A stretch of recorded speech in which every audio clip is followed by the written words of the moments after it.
Hey guys, and welcome back to another video. In this video, I'll be going through all the trade targets for the AFLW fantasy season for round 6 of it, going through where we should be starting to really look for upgrades potentially, and we still should be hunting value in the break even space, because we do know that there is quite some good there always will be occasional one or two that get that 100k 200k jump that we really need. I know Brooke Boylu's one that's taken off in recent weeks from her price point. I know that she was one that was definitely one that I was looking at and just thinking she might be able to do it, but I wasn't exactly confident,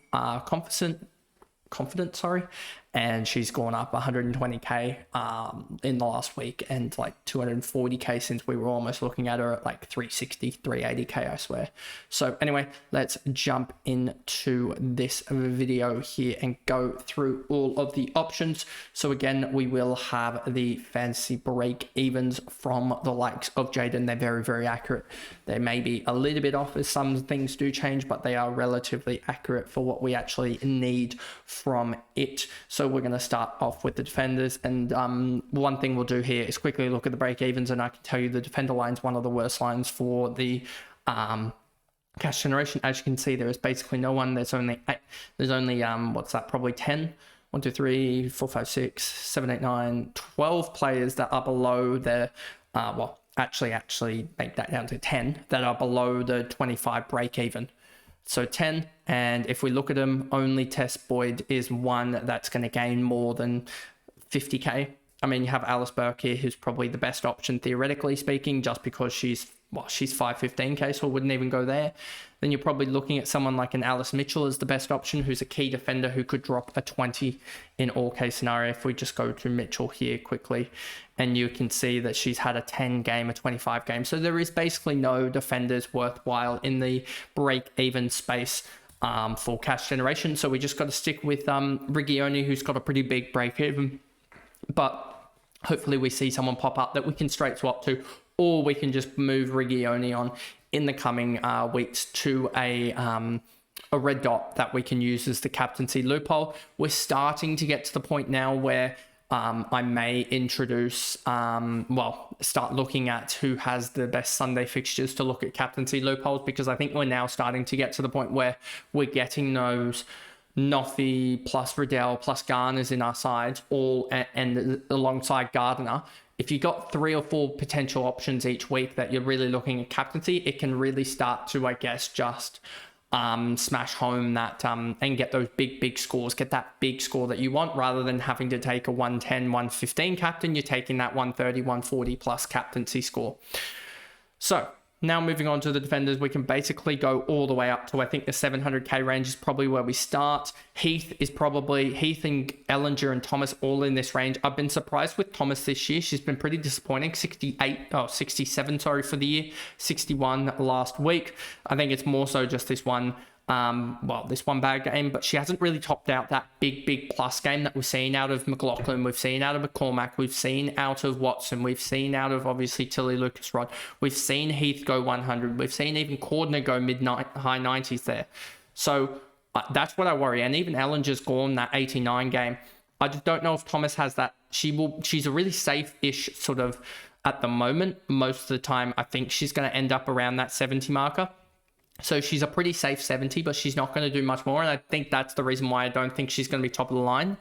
And then elsewhere here, you had Ellinger just have a stinker of a game. She's now down at 66.8. I just do not like her comparatively, because I think there's too much mouths to feed in that Brisbane lineup as a whole. And I think with the return of Ali Anderson to her best form, or best-ish form we've seen in the last couple of weeks, she went 117 and she's gone 72, but yeah, that 117 there, it could, and also the likes of Conway as well, returning back to a semblance of some form with a 96 the week before. You're starting to see those big scores be clogged up there, and I think it's taking a little bit away from Conan and also the likes of Ellinger. Heath, one that I really do like in the next couple of weeks. I know that she's going to have a relatively high break even, still 48. So if she goes 100, then she'll go up to 139k. I'm willing to pay sort of 800k, 850k for Heath at the moment, because I think I can get there in a week with like the likes of Conan, who, if we look here, Conan 75 break even, most likely going to go down quite a fair bit. But she'll still be in the range to swap to Heath in the next week or two, depending on how we go. But that's sort of what I'm looking at with that, is just I really like in this range, probably Heath is the only one that I like, as the other ones have had really, really poor scores, whereas Heath is more injury-related poor scores. If we look at her non-injury related games when she is playing that role, and the one question mark I will have about Heath is that in the last couple of hours, we have seen that Gillard and Goldrick have been named as a test, and I'm pretty sure Gillard's a defender, but we do have Goldrick, who hasn't actually played in the in the midfield for quite a fair bit for Melbourne. She could come in and spoil the Heath role, but that'll be a wait and watch there. But yeah, I'm willing to wait another week just because of those two being left as a test for next week. Now in the 800k range, this is really the range to go in, because in the 900k range you have got 900k you've got quite a few there, but the 800k range is where I think we can sort of sort value here. Georgia Stathis has had a down week, 73.4 for her now for the year. If we just go to Georgia Stathis here, I'm missing something. That's what I'm doing. There we go. There we go. We got Georgia Stathis here. I'm willing to wait a week on her to see if she can bounce back. I want to say that if we look at her scoring here, I think this is a down game, and we're going to have the ability to get her for 830k next week. She does have Brisbane, so maybe she will not do as well, but I think the tackling just wasn't there for her. If she gets back to the 5 tackle game, then that is an extra 12 points there easily, and that's already a 61, and she did give away 3 free kicks. That's already the 70 right there, just off the back of her getting to 5 tackles and not having as many free kicks. So I think that's where you can really look at it, as well as only having 2 marks. I mean, her regular marks is 7, 10, 10 through 4, so I mean, maybe an extra mark there. But yeah, I'm really looking at Georgia Stathis going, I think this can break her up. She went down 78k, and instead of getting her for 900k, we might be able to get her for potentially somewhere around that 810, 815 range. If we go 75, then, which is what she's sort of been doing, then we get her around 820k. So I think that's where we can really jump on her, potentially over like a Conan, who Conan seems to have started to really slow down a little bit in the recent weeks. I mean, I say that she basically follows a similar pathway to the likes of a Georgia Stathis. So maybe going a Conan to Georgia Stathis isn't as valued, and maybe a Georgia Stathis from like a rookie or something of like a Boyd is the better option. But yeah, I think Georgia Stathis is value for people out there looking there. Watson's really returned strong in the last couple of weeks, and has now got, I mean, if we look at Watson again, we said, she goes 100, she'll do this. I mean, if she goes 100, she'll be at 1 million. I don't expect her to, but she could easily do 75 again, 80 again, and go up towards that 930, 940k range. She's just in a role that when she does just get those marks, she basically sorts herself out. And yeah, so I'm really happy with the way that she's tracking, and she's now at 71.6 for the year. So again, another happy holder for the year. Some would have traded her out, which has really stuffed a couple of people over, but she just looked really good in that role, getting the 13 kicks and 9 handballs. And if I do look at DFS for a second here, I was trying to see if I could get the injuries up, as we've seen some flow through of injuries, but we haven't seen it all flow through for all the teams in sort of one designated article, so we will not be using that, of course. But as you can see here, Surin Watson only had the 26 kick-ins, 20 play-ons. So it would be better if she could give us that 18 points back that she's burned. 18 points across the 5 games would easily be another 3.6 points per game. So that would put her at 75.2 if she could just play on from the goal square. But she did only have 2 kick-ins on the weekend, so maybe we could get that up. That could easily go up again. They are playing the likes of Richmond, so probably not going to, but we'll see. But that is the defender line sorted. I mean, we could go into the 900k range. Really do think Carney's going to be value in the long run. She's gone 84, 96, 58, so she's going at 79.3. She was the one that I really wanted to start from the start of the year. here, priced at, she was at 777k, which was roughly, I believe, somewhere around that 60 marker. So she's one that I've really wanted to be able to have. But haven't had the, I guess, ability to get to her. But as you can see, she's bumped her averages up 20 odd points. So she's been one to really look at. And then Chaplin is one that I'm really confused on, and we'll have to look at what's going on to allow her to get this role, because she's just exploded in recent weeks, and I can't really pick what's going on. I mean, except for this happening where Lampard, so I'd have to look at Lampard's injury history and look at where she is. Melbourne Demons. Let's look and see if I can find their injury news for that. So their injury report here. Let's just look. You've got Lampard 3 to 4 weeks away. So that is interesting. What was Lampard averaging? Because this could be a tell. Look, that's not the best. 51, 39, 48. Like, it's not the best. I know I don't have the login at the moment to give you the great stats there for that. But that is, I don't know if Chaplin's going to keep it up. That's the problem. So, yeah, I'm wondering about that, because the 12 tackles, she's like never done that before, I don't think. So that's probably going to drop her down to like a 70. And do you really want her in that role when she's going 70, 75, 80, when you can get that over Watson, who's more of a known product, and others there who I think I'd value better. So maybe Chaplin's the odd one, but maybe I'm just like not looking into her too much, dismissing her a little bit too early. And then obviously Lucas Rod's someone that we do want to upgrade to, but I think we can wait a week because she is starting to drop.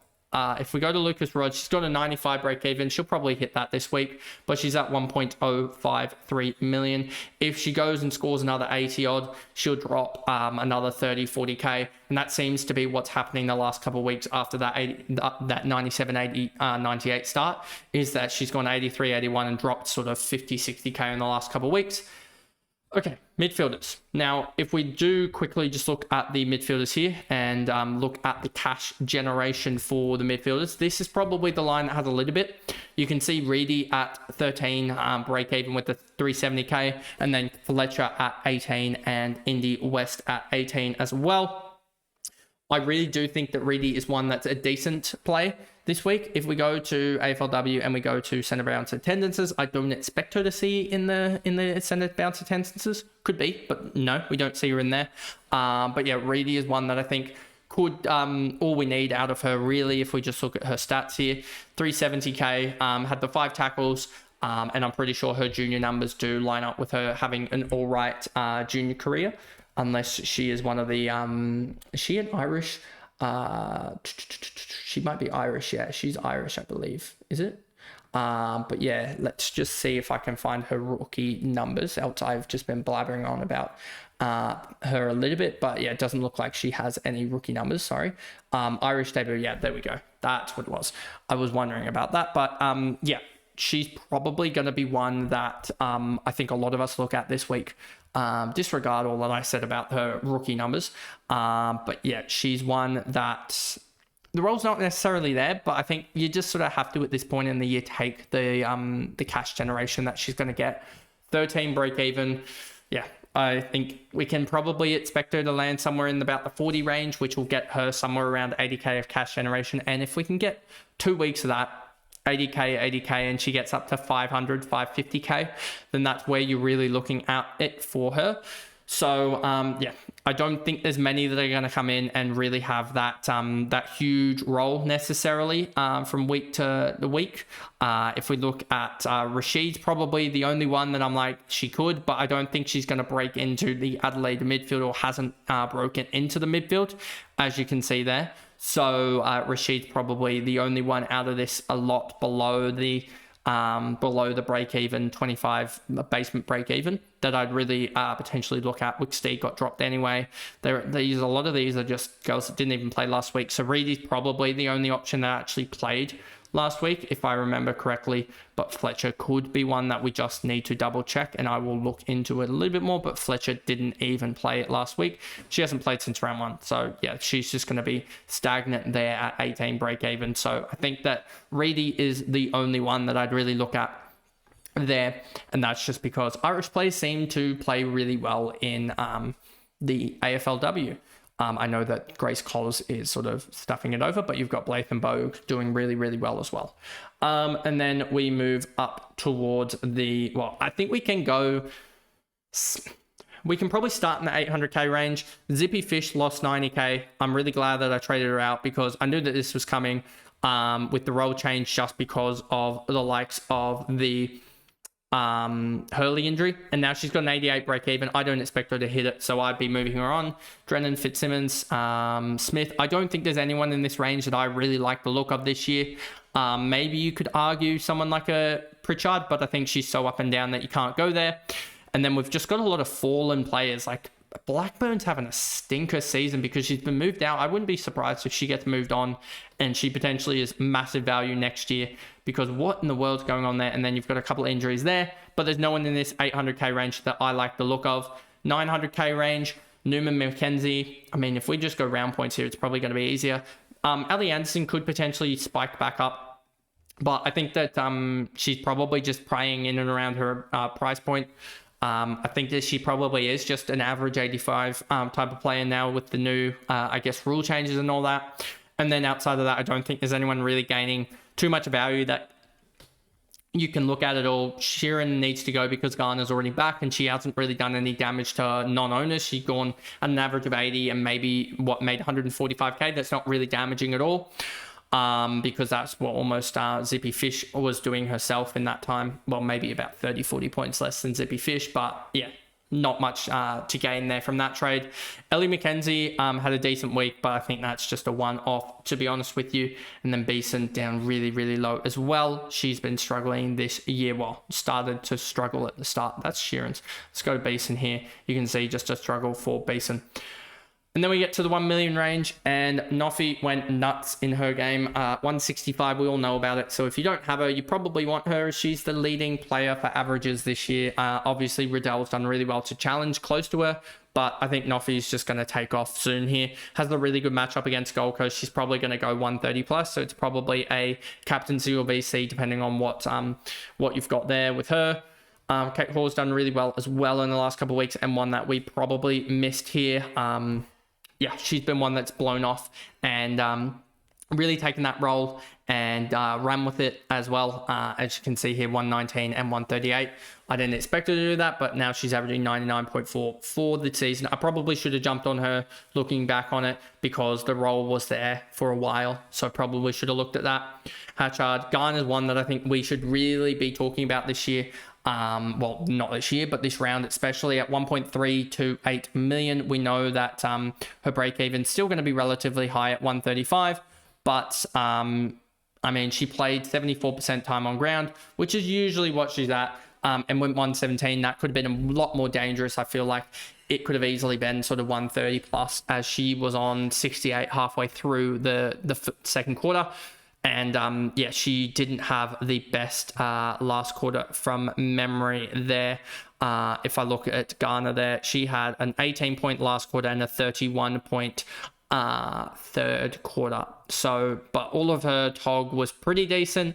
Probably could have pushed a little bit higher, in all honesty. If we do go to the likes of Jazz Garner here and look at her CBAs in general and look at it, and we see that her TOG here in previous years has sort of sat around the 83, 84. Yet the first couple games this year, she went 77, 80. So I think that there is some upside there into the mid 80s, potential or low 80s for her. And that would see even up more upside. And she does have Carlton instead of Brisbane, even though Carlton are higher than Brisbane on the ladder. I think that she'll probably kick at least one or two goals in this game, have a mass amount of tackles alongside a lot of marks, and just rack up the points scoring. So I think she is the option of the week in the midfield. If you somehow can't get to her, I mean, Finn's done really well, 118, 117, and 113. She's averaging for the year 100. That's Monconti. I swear I clicked on Finn, but anyway, If we look at, because I was going to say Finn had a really slow start, but it's gone 118, 117, 116, 113, and just picked up the disposals and marks at will. That is what now? 24 marks in her last 3 games, 8 marks per game in her last 3, and then also 29, 31, 26 touches. That is an average of 28.6 touches per game in her last 3, and then the tackles as well is still at 2.5, so she's still getting those tackles in. So she's one that's been sort of surprising. And then one that's been on the little bit of a decline. She just had one bad game, but someone that's been probably a little bit surprising has been Ella Roberts, been a little bit nullified. Bowen's done pretty well this year, averaging 88, but not too outlandish. And then Georgie Prasavakis doing her job. But I think the one that we need to really, if you haven't got her already, if you're like me and haven't got her, is to really look at Riddell in the next couple of weeks and hope that she can just lose a little bit of cash. Like we're talking, if she can get her way down to sort of that 1.4, 1.3, then instead of a Prasparkis, you're looking at an Ash Riddell. That's probably what you're looking at for me. And then potentially Bowers is that sort of M5 range.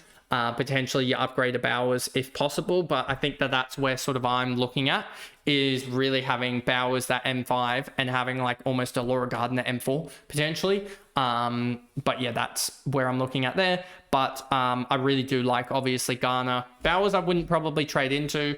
Hatchard, I don't think it's way too up and down for her. Kate Hoare, I think, is one that can really, really go outlandish. Obviously, she's had 2 good matchups and has West Coast this week, so maybe she slows down a little bit, but I don't think she will. And then, obviously, I think Monconti as well is just super consistent, but maybe not top dollar in terms of really going to put away and go that big, I guess, price point. Like that top 5, she's maybe in that 7 to 8 range for the midfield. Then for the rucks, if we look at cash generation for them, if we just go here to ruck line here, and then go here, you can see Reed hasn't played. Rigg made a little bit of cash. Riggs. Hardingham made a little bit of cash, 14k, but I don't really like it. And Gregory is sitting there as well. And then there's no one else here really. And we're just sort of waiting for potentially a tipping to get off the injury list. But I haven't seen anything with regards to Geelong Cats injuries. So maybe that's not the case for their injury list. Health update for round 6. We have got no tipping made it successful to return to play via the AFLW scrimmage this weekend after overcoming a knee injury and is now available for the selection for the AFLW moving forward. So that's good. And Derby coming back in a week. That'll be interesting to see because that might be just sort of a cash generating flip that we can do after a week. If, say, a tipping comes in for a Dunlop, and that's a straight swap, then after a week, if we do look at tipping, she would have to go up and score like a 70 for it to actually cost us money to swap. But I think that she could easily score a 50 and we could start making cash that way from her. So yeah, I wouldn't actually mind that swap there, just looking at the injury report there. So we'll see about that. But there's no others that I really like. And then if we're being all honest, we do need to sort of say, we need to go in the 1 million range for the rucks. And honestly, Wales did an absolutely outstanding job straight out of, but it was after a 73 against the likes of Geelong. So she did come back strong, huge tackle numbers. So she's back strong. Wales, her sister as well, Lucy, of the Lucy variety, I should say, 88 average for the year. She's doing fine. Strom isn't, I maybe had too strong of opinions on Strom that she would blow it away, blow everyone away. She's averaging 99.8 and Scholes is averaging for the year 83.8. So she's 16 better than Scholes and 11 better than the Wales sisters, roughly speaking. No, Wales, Stephanie is averaging 97. And then you got Ali Moffat averaging for the year 84. So it looks like Scholes and Moffat are going to average maybe 80, 78, 80, somewhere in that range of that range. Strom's probably going to go around about that 95, 100 marker, but not. The thing about Strom this year that I'm sort of seeing is I don't think she's going to have those breakaway big 160 bomb games that you're going to look at and go, oh no, I don't want to be on the end of it. Whereas, Scholes has that capacity with this type of game, with the 8 marks and the 4 goals as well. I don't think Strom has that capacity, as Strom is basically just a large tackle hit out. Well, that's Wales actually, sorry. Strom is still the same type of scenario, large hit outs, large tackle scenario. So I'm pretty much happy, as I said in the round review video, to hold Scholes for another couple of weeks until the matchups turn a little bit more in our favor for the Strom switch, and Strom also as well if we look at the break-evens for the Rucks. Scholes has a 108 break-even, so she is probably going to lose a little bit of cash, and that gap to Strom is going to get a little bit further apart, I should say, not tighter. So that is a little bit of a worry. But we can make that, I guess, swap in due course. It's just waiting for the fixtures, I think, to really turn in our favor, because Scholes has had probably a little bit masking of some decent fixtures in recent times and stuff. So that is the Rucks. And then we go to the forward line. And the forward line basically has, again, little to no cash, and there isn't much this time of year anyway. If we just go to the forward line here, as you can see here, Levy, Taylor Levy, however you say it, 12 break even, 577k. Probably not looking at her, even though she's got that 12 break even. I don't think the role has changed too much, but I will just double check that. If we go to GWS and look, you can see 40%, 25, 13, 40. So that is decent from her. So that is maybe a distinctive role change. If we look at her scoring, 25, 13, I think this has hallmarks of Rowley all over again. We fell for Rowley last week. I don't think you can fall for the likes of a Levi this week. If she goes 40, she goes up like 70k. Can you really get 70k? I don't think you can.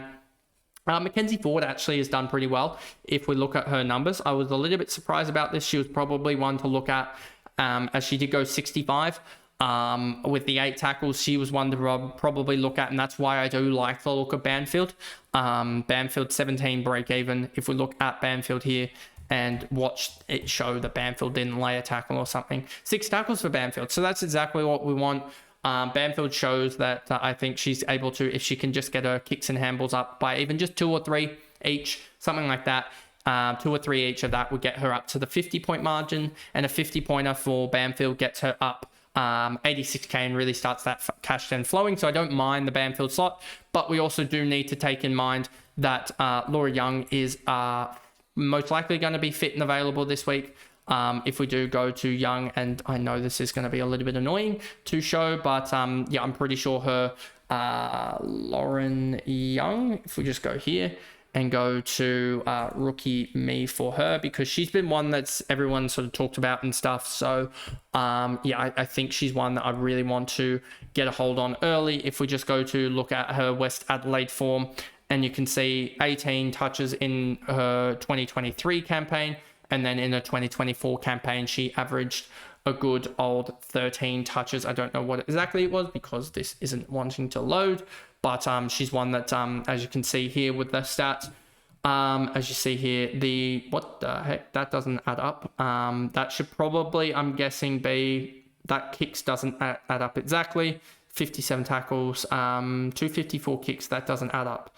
But anyway, if we go to the under 18, you can see in 3 games here, 17 touches, 7 marks, 3 tackles, 3 goals per game. That's one that I really want to look at, because she's been one that's heavily touted and hasn't got a game yet, because I believe she was coming back for an ACL and then got concussed. But yeah, she's one that I think I would be willing to jump on early, because there's been so much hype about her.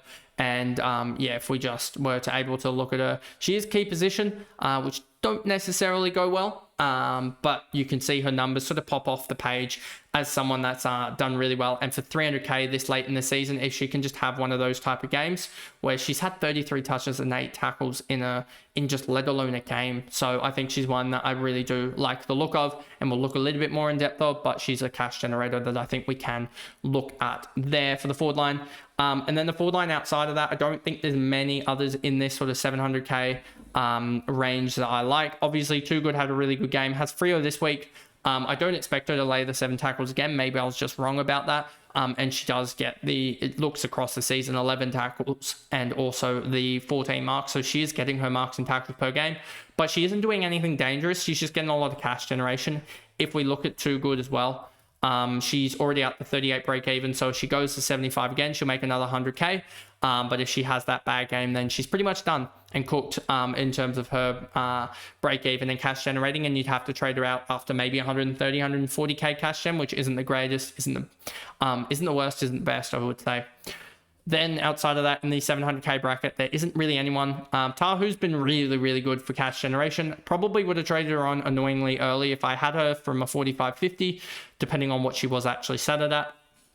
And then Bogue's done really well as well. So if you had those two as your cash generators, you would have been absolutely flying.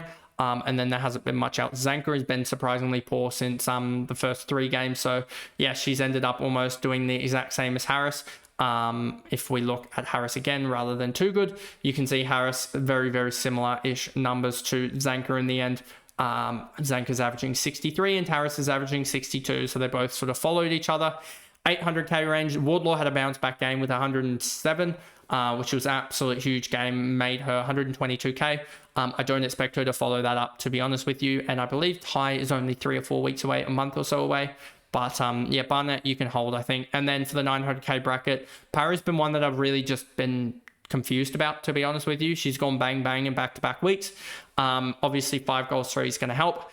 But I do like the look of Woodland and also Maloney long term. I think Maloney, if you take out that 45 against North Melbourne, she won't have to play North Melbourne again. Then if you take it out, she's averaging, well, 313 through 4 games is, I believe, 313 through 4 is 78.25 through 4 games, which is really good. And she's had a mix of good games, bad games, etc. Well, good opponents, bad opponents. And she's gone at a low of 62, a high of 102. So she does have that game-breaking score. And those 62s aren't even doing that bad comparative to the rest of the sort of forwards. If we look in the 1 million range, you've got the Malloy, Ham and Goldsworthy. If we look at Ham, she's gone 133 and outside of that sort of done those 70 games, so 1 breakout game. For Goldsworthy, sort of a 102 and 193, so a couple of breakout games, and Malloy's had that big 118 and then a couple of good games, but then a couple of iffy games as well. So that's the thing about Maloney, is I'm pretty sure that worst case scenario from here on out that she maybe is burning sort of 10 points per game in a bad game week. But she has that ability to go that 102 or those 90 games where she just kicks a bag. If she kicks 3 goals 1 there instead of 1 goal 3, she goes 85, and that looks like a fantastic trade-in. And Woodland, I think, has that role where she's just going to go consistently sort of 75 plus or so, as we can see 4 times out of 5 above 75, or 76 or above. And then she's also got 380 scores alongside just a lower 71 as well. Is really, really good, good floor. So that's where I'd look, and the forward line is getting those top liners there. The 800k range Barnett I'm happy with, but might need an upgrading soon enough if Parry continues on. But or maybe just up to a Malloy who might turn it around. But Malloy's also got a pretty big break, even if we look at, so she may have a couple of weeks where she may go downwards. And if we do look at the fixtures for Sydney, I'm pretty sure after this week it does sort of turn around, turn to the worst a little bit. So you may want to turn off of Malloy, or at least turn off trading her in. So there's that with Malloy. But anyway, that is the video there, going through all of the trade targets for round 6 of the AFLW fantasy season. I hope you guys enjoyed. If you did, remember to like and subscribe, turn the notification bell on so you know when I upload, and I will see you guys back here for the next video. Bye guys.